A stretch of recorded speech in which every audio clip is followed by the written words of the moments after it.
بات ایک آغاز میں آپ نے کہی جس کو بطور مذاق کیا، لیکن اس وقت یہ برن ایشو ہے ہمارے ملک میں. یہ کہہ دینا کہ بابت شیعی کوئی نہیں، ایک لفظ آپ نے یہاں پر استعمال میں نے تو اس کا ریپیٹ کیا. جی جو بھی ہے، اور جس نے بھی کیا ہے، اگر وہ ایک بندے سے کسی نے کہا تھا یار میں مشہور ہونا چاہتا ہوں، اس نے کہا کعبہ شریف کے اندر جا کے ادھر باہر حرم میں گندگی ڈال دے تو مشہور ہو جائے گا. بات یہ ہے کہ اب یہاں پر عالم اسلام کی اتنی قداور شخصیات موجود ہیں پاکستان کے اندر کہ جناب ادھر تک پہنچنے کے لیے نا مزید 100 سال محنت کرنی پڑے گی تو پھر کوئی پہنچے گا. اب راستہ ایک ہی تھا کہ آدھا ادھر کو ہٹ کرو، آدھا ادھر کو ہٹ کرو، آدھا ادھر کو ہٹ کرو، اور زبان بدتمیزی سے یہ کہہ دو جی کہ باب شیعی کوئی نہیں. حالانکہ بندہ یہ دیکھے کہ جن بابوں پر تم ہٹ کر رہے ہو، بخاری، مسلم، ترمذی، ابن ماجہ پڑھ کے، تو یہ بخاری کون ہے؟ یہ بھی تو بابا ہے. ترمذی کون ہے؟ یہ بھی تو بابا ہے. اور یہ امام بخاری وہ ہے کہ اگر آپ اسماء الرجال کی کتابوں کو پڑھیں تو اسی امام بخاری کا مزار ہے جس مزار کے اوپر لوگ آ کر دعائیں مانگ رہے ہیں اور وہاں سے مٹی اٹھا کر لے کے جا رہے ہیں. وہ ہر بات جو تم آج ان بابوں کے اوپر اٹیک کر رہے ہو وہ ساری ان محدثین کے ساتھ ہیں. لہٰذا ہماری جب بھی ہم بابا کہہ رہے ہوتے ہیں تو بابے سے مراد یہ چرسی بھنگی لٹر لفنٹر نہیں ہوتے ہیں. بھائی یہ تو نوسر باز ہیں. ان کی جو مثال ہے وہ ناصر بازوں کے لیے ہی ہے. ہم انہی نوسر بازوں کی طرف میں ہمارے ہاں جب یہ چیز چلتی ہے تو یہ نوسر بازوں کو نوسر باز رکھیں، علماء کو علماء رکھیں. اب اگر کوئی فوجی کے روپ میں کل ایک میجر صاحب کے وہ وردی میں انہوں نے جناب 60 من چرس پکڑی گئی، تو اب آپ بریکنگ نیوز چلائیں کہ فوجی کی وہی فوجی نہیں ہے، اس نے وردی پہنی ہوئی ہے. اسی طرح اگر کوئی بابے کے ڈھنگ میں اور روپ میں آ کر اسلام کی دھجیاں اڑا رہے تو وہ قابل مذمت ہے. ہم ان بابوں کا احترام کرتے ہیں کہ جن بابوں نے اسلام کی خدمت کی ہے. ایک بابے نے ہندوستان کے اندر آ کر 90 لاکھ کو کلمہ پڑھایا، تم کتنوں کو پڑھاتے ہو؟ صحیح کہہ رہے. ایک بابا لاہور کے اندر آیا، اس نے ایک بابا تیار کی، اور یہ بابوں ہی کے صدقے سے آج یہاں پر ہم لوگ اسلام کا نام ناصر باز والی جو بات ہے نا، وہ ایک ہمارے ساتھ ایک دوست ہے، ان کے ہاں جاتے تھے تو وہ ایک خاص طور پہ آپ کی شکل و صورت بنا کر تو ایک مفتی صاحب کو بٹھاتے تھے.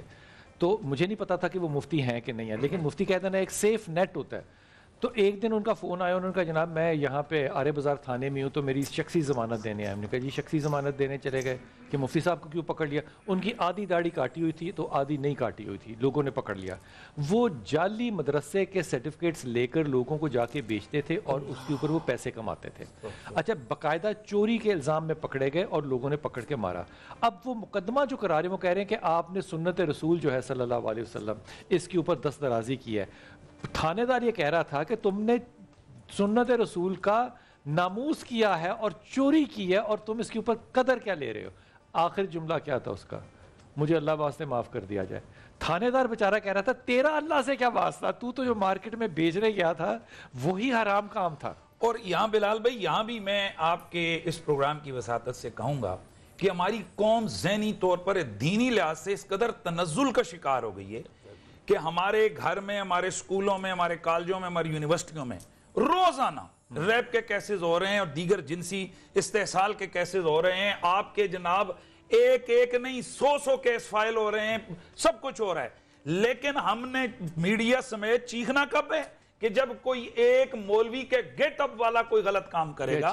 یہ ہم لوگ یہ نہیں دیکھتے ہیں. ہم یہ نہیں دیکھتے ہیں کہ بھائی اس پاکستان کے اندر 1.5 لاکھ سے زیادہ دینی مدرسے ہیں جن میں 15 لاکھ سے زیادہ سٹوڈنٹ مرد اور عورت پڑھ رہے ہیں. ان میں سے کتنا آ رہا ہے؟ یعنی آپ لوگوں کو کتنا کچھ نظر آ رہا ہے؟ مفتی نے بڑی اچھی مثال دی. اس نے کہا ایک زمانے میں لاہور کے اندر آتا تھا ایک آدمی جس نے اپنے اوپر خون ڈالا ہوتا تھا، اینٹ پکڑی ہوتی تھی اور مارنے کے اشارے میں لوگوں سے پیسے لیتا تھا.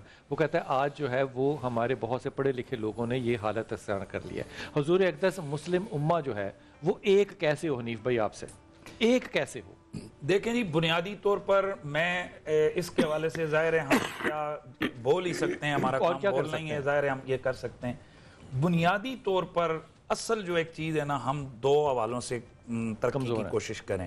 نمبر 1 اپنے سیاسی ویژن ٹھیک کریں، اور نمبر 2 ہم تعلیمی میدان میں ہم آگے بڑھیں. ان دونوں کاموں میں آپ علماء کرام اس میں کیا کردار ادا کر سکتے ہیں؟ دیکھیں، علماء کرام لوگوں کی ذہن سازی کر سکتے ہیں کہ آج بھی اس گئے گزرے دور میں بھی پوری یہودیت اور نصرانیت، یا آپ یوں کہہ لیجئے کہ عالم کفر کی مخالفت کے باوجود جتنی پاور آج بھی محراب و منبر سے اٹھنے والی آواز میں اتنی پاور کہیں نہیں تو علماء کر سکتے ہیں یہ ذہن سازی کر سکتے ہیں. میں نے علامہ صاحب اس میں بہت سارے ممالک میں دیکھا ہے کہ بچوں کی کتابیں جو ہیں نا وہ صحابہ کے اوپر بنائی گئی ہیں اور بچوں کو وہ کہانیاں جیسے کہ ہم کارٹون دیکھتے ہیں ڈورا مور وغیرہ وہ کارٹون نہیں دیکھتے وہ کہانیاں دیکھتے.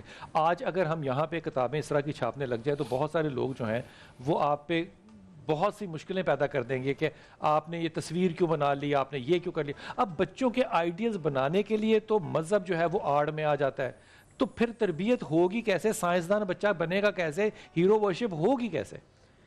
دیکھیں ہیرو ورشپ کے لیے ضروری نہیں کہ وہ تصویر سامنے آئے, ہو سکتا ہے کہ ہم اس طرح سے چیزوں کو پریزنٹ کریں کہ وہ دیکھیں قرآن مجید نے کون سی تصویر ڈالی ہے لیکن ہیرو ورشپ کو یہاں بیان کر دیا ہے.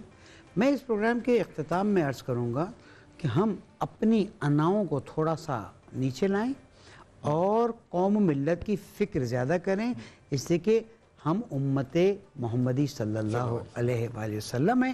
اگر یہ تفرقہ ہم نے دور کر دیا تو ہمارے بہت سے مسائل حل ہونا شروع. آخری سوال کر لیں جلدی سے. بس بلال بھائی میں یہ پوچھ رہا تھا مقصد ایک تو شیطان کا مذہب کیا ہے, کوئی مذہب ہے یا نہیں ہے, اور یہ دنیا میں کہاں کہاں پایا جاتا ہے. وجہ یہ ہے کہ گھوم پھر کے ہمارے یہاں جتنی بھی چیزیں ہم ایسی کرتے ہیں نام شیطان کا آتا ہے.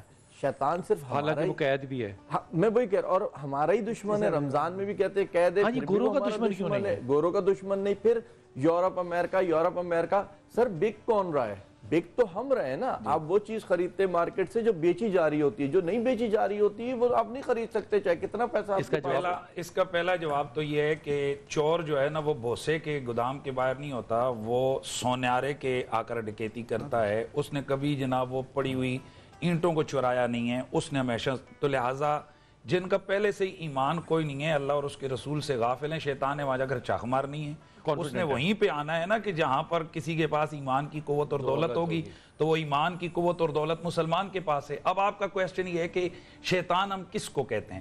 دیکھیں شیطان لفظ ایک ہے لیکن اس کے استعمال کئی طرح ہے. ایک ذات کے اوپر بھی ہوتے ہیں اور ایک قوت پر بھی ہوتا ہے.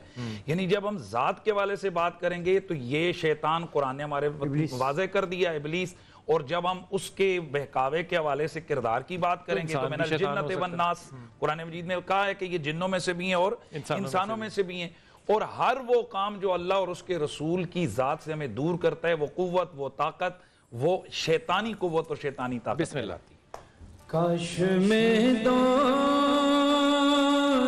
پیغمبر میں اٹھایا